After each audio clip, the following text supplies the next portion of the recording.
It's the scenario every fighter pilot dreads.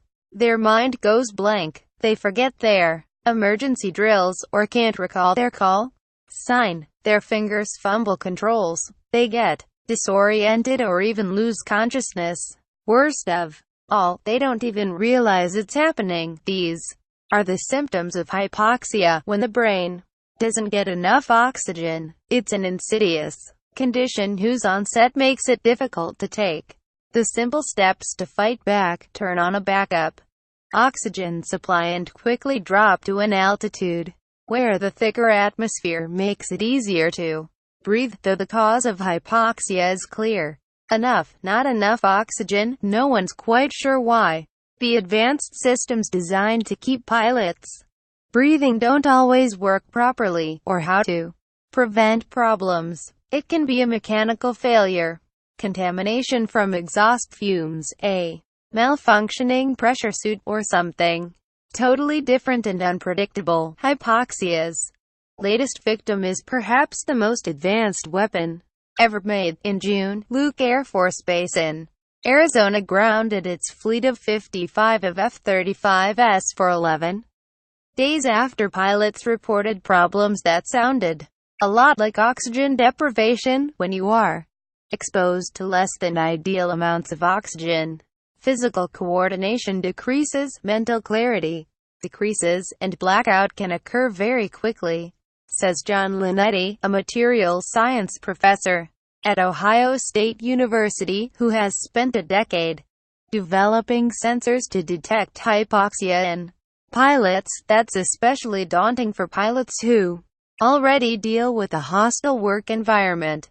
They fly strapped in tight inside a tiny cockpit, encased in bulky suits that make it hard to move, pulling up to 9 Gs, often high above altitudes where humans can comfortably breathe. Hypoxia is a persistent menace. F-22 Raptor pilots have battled the condition repeatedly since 2008. In 2011, the Air Force grounded the entire fleet after reports of pilots blacking out.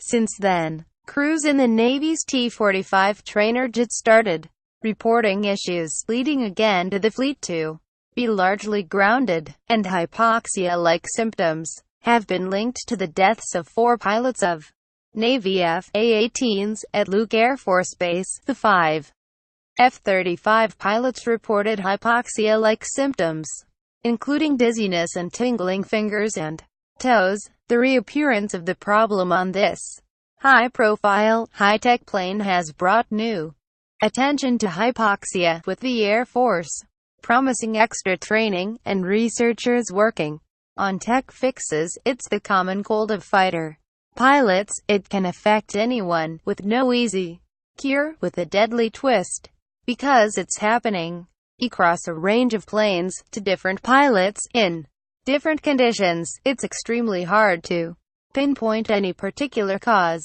It's a multidimensional complex problem, and I really think it's a myriad of small factors that, when added together, cause these physiological events, said Luke Base Commander Brooke Leonard at a press conference in June. For the F-22, the fixes were a better pressure suit for the pilots, a new backup oxygen system, and the removal of a dodgy air filter. The best that the military could do for F-35 pilots so far is reducing the risk with training, biometric measurement devices, a better backup oxygen system, and no more flying at certain altitudes where problems seem to crop up. Not particularly reassuring. One common site of investigation is the aircraft's onboard oxygen generation systems. Early planes kept pilots breathing at altitude by providing oxygen from canisters, like scuba divers, a fix that limited flight durations. The modern approach is to bleed high-pressure air off the jet engine, cool and filter it, cut the nitrogen levels, and pipe it into the pilot's face mask. Engineers don't pressurize the cabin in case it's pierced by a bullet. It's a complex system that involves valves, pressure and temperature sensors, connectors, and interfaces. from the engine to the regulator at the face mask, all to make sure just the right amount of oxygen reaches the pilot in any given situation. That amount changes quickly depending on altitude and g-forces, and the system has to keep up, and when an F-35 pilot pulls 9 gigaseconds, all that force makes measuring the flow oxygen much harder, says Linutti. He is developing a new type of sensor without moving parts which could help.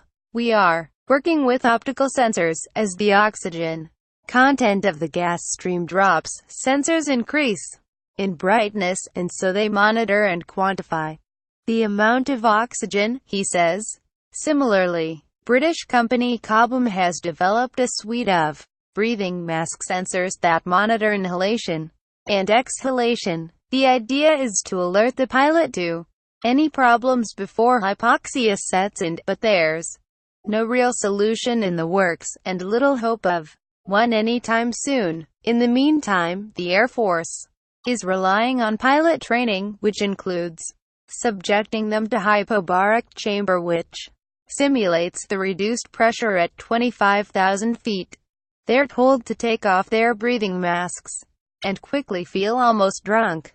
Instructors give them easy puzzles to solve, but most give up within minutes. In a newer exercise, the airmen are shown a color wheel in low light conditions, which they can barely see, but as the oxygen levels flowing to their masks are increased, the colors pop into clarity. The goal is to have pilots recognize how the world looks and feels when they're not getting enough oxygen, then react accordingly. It's a stopgap, but it's the best answer while the engineers work to breathe life into a permanent fix.